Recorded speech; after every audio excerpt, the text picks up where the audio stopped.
جب اللہ کریم کسی سے ناراض ہوتا ہے تو اس کا رزق نہیں چھینتا، اس کا آب و دانہ بند نہیں کرتا، سورج کو حکم نہیں کرتا کہ تیری روشنی اس کے گھر تک نہیں پہنچنی چاہیے، چاند کو نہیں کہتا کہ تیری کرنیں اس کے آنگن تک نہیں پہنچنی چاہیے، اس کے گھر مکان، اس کی گاڑیاں، اس کے عیش و آرام نہیں چھینتا، بلکہ سجدے کی توفیق چھین لیتا ہے۔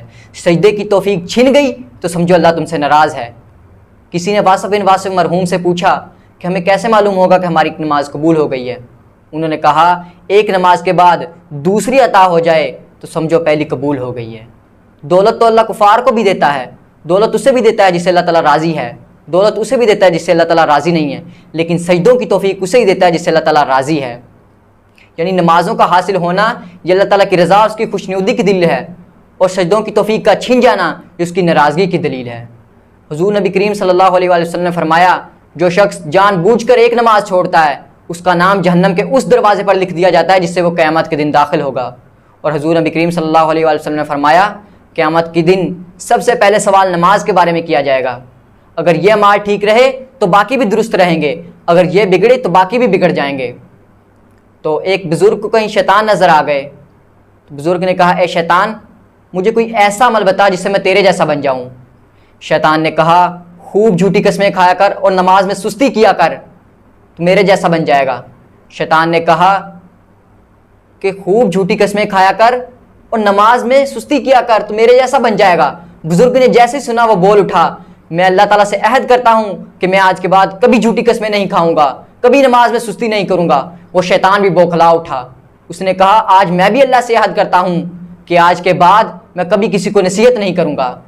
تو شیخ سعدی کہتے ہیں روز محشر کے دن جاؤں گداز بود اولی پرسش نماز بود۔ قیامت کے دن جب جان پگھل رہی ہوگی تو سب سے پہلے پوچھ نماز کے بارے ہوگی۔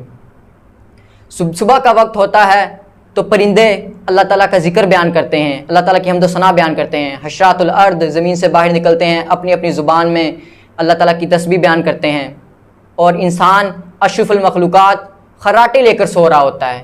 اس سے بڑھ کر افسوس کی کیا بات ہے؟ اس سے بڑھ کر افسوس کی بات کیا ہو سکتی ہے؟ شیخ سعدی رحمۃ اللہ علیہ کہتے ہیں، علامہ اقبال صاحب کہتے ہیں کہ بستر سے اٹھ کر مسجد تک تو جا نہ سکا اقبال، اور خواہش رکھتے ہیں قبر سے اٹھ کر جنت میں جانے کی۔ اور اقبال کہتا ہے وضع میں تم ہو نصارہ تو تمدن میں ہنود، وضع میں تم ہو نصارہ تو تمدن میں ہنود، یہ مسلمان ہیں جنہیں دیکھ کے شرمائیں یہود۔ یوں تو سید بھی ہو، مرزا بھی ہو، افغان بھی ہو، تم سبھی کچھ ہو، بتاؤ مسلمان بھی ہو۔ اور انسان اس وقت اللہ تعالیٰ کے سب سے زیادہ قریب ہوتا ہے جب اس کا سر سجدے کی حالت میں ہوتا ہے۔ انسان کے اشرف اعضاء اس کے سر میں ہیں، بولنے کی قوت زبان اس کے سر میں ہے، دیکھنے کی قوت آنکھیں اس کے سر میں ہیں، سننے کی قوت کان اس کے سر میں ہے، سونگھنے کی قوت ناک اس کے سر میں ہے، اور سوچنے کی قوت دماغ اس کے سر میں ہے، اور سر مالک کے در پہ ہے۔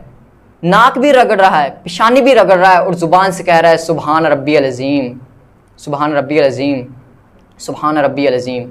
کتنا آسان طریقہ ہے، اور اللہ تعالیٰ اپنے بندے سے اس وقت بہت زیادہ خوش ہوتا ہے۔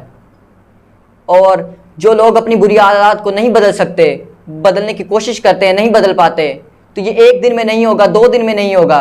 بری عادات کو بدلنا آسان نہیں ہوتا، بہت مشکل ہوتا ہے، لیکن ناممکن نہیں ہوتا۔ یہ 1 دن میں نہیں، 2 دن میں نہیں، 3 دن میں نہیں، لیکن انشاءاللہ ایک دن ضرور ہوگا۔ ہمیں حضور نبی کریم صلی اللہ علیہ وآلہ وسلم کے بتائے ہوئے احکامات کے مطابق زندگی بسر کرنی چاہیے۔ دعا ہے کہ اللہ تعالیٰ ہمیں 5 گانا نماز پڑھنے کی توفیق عطا فرمائے، 5 گانا نماز کو شعار زندگی بنا لیں، یہ بخشش کا راستہ ہے۔